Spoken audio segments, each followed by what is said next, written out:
Well, why not?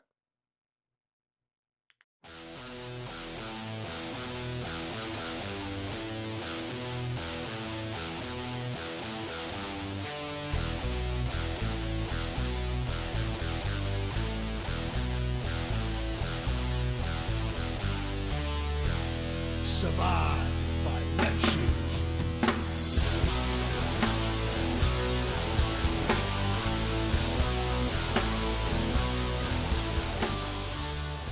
Well, as I said at the beginning, why not?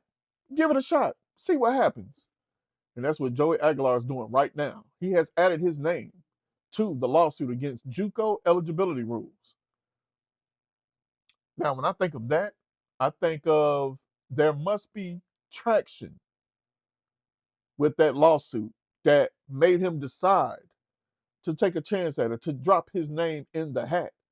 Because earlier he was like, hey, this is my 1 year, this is my chance. I'm enjoying, everything that Tennessee has done for me and everything that I'm doing for Tennessee. Well, that tune changed today in a big way. Now, what does that look like for the University of Tennessee? Well, for me, it looks great. Why I say that is because there's only really truly been one quarterback that has started in 1 year and then came back and started again now. And that quarterback is Hendon Hooker. Now, of course, yeah, we know Joe Milton started Pittsburgh game, but he didn't finish it. So there you go. So for me, Hendon Hooker is the only quarterback that's been able to be in Josh Heupel's offense another year. If this lawsuit does go through and it happens the way that I would like for it to go, then Joey Aguilar will be the second quarterback in the Josh Heupel Tennessee era to start back-to-back years. I like the sound of that. Do you? I know I do. Because it's another year in this offense and knowing what not to do, trust me, it's going to look real good. Now, with that being said, let's get to it. First of all, junior college is not part of the NCAA. I don't know if a lot of people don't know that or whatever the case may be. Why? Because they are part of the National Junior College Athletic Association, which has no ties to the NCAA whatsoever. Now, you can transfer from a JUCO and you can go to the NCAA, but it's a separate governing body, and that's only for 2 year colleges. Hell, I went to a 2 year college, so I know, you know what I mean. So I don't even know why we even having a lawsuit. I don't even know why this is even a thing, because just like Diego Pavia, who also is in this lawsuit, who actually started this lawsuit, he only played 2 years of junior college, which means he's only played 3 years of FBS. He's only been in the NCAA for 3 years playing. Pavia and Aguilar. Now Pavia, of course, he attended what's that, New Mexico Military Institute before he went to New Mexico State, and then of course he transferred to Vanderbilt. Same with Aguilar.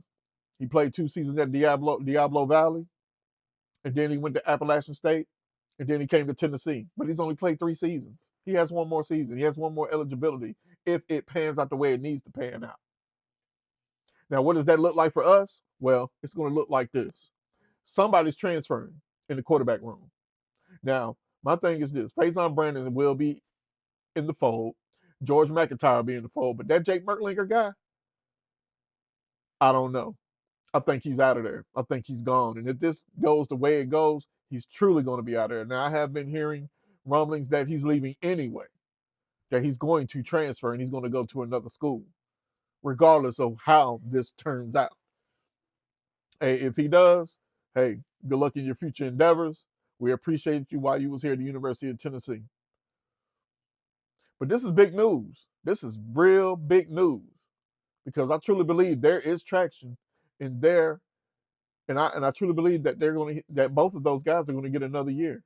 Now a year of Pavia, yeah, Vanderbilt is going to be Vanderbilt, and they're going to be good because Pavia what makes that team go. There's only a few quarterbacks that can do that, man. He's one of them that can make that team go, and they follow him. He carries them on his back. That's just how that works. So I look forward to whatever decision, when the decision comes. Hopefully it comes sooner than later, because you know how the NCAA do. They'll take forever. But I um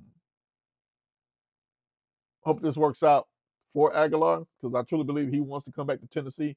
And I also think he has some unfinished business, and there's a lot of bad taste that's in his mouth right now, because he knows there are some games out there that we could have won and we should have won, no question.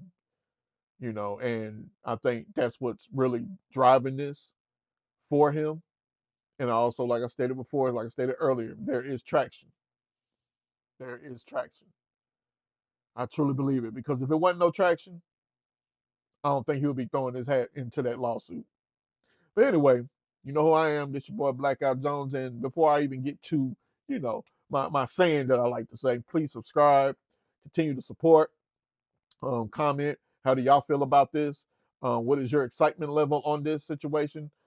If it does turn out that they still have that Aguilar still has one more year of eligibility, hey, let me know. Let's conversate, man. Let's have some dialogue. Let's really, really get into this, because this is a big moment for the University of Tennessee.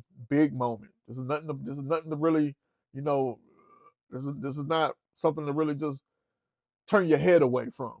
I'm definitely going to keep my ears and my eyes open on this situation. But anyway, you know where we at? Just shooting the sports. And anytime I talk about that power T behind me and that little T beside me, you know what it is. Go Big Orange and go Vols.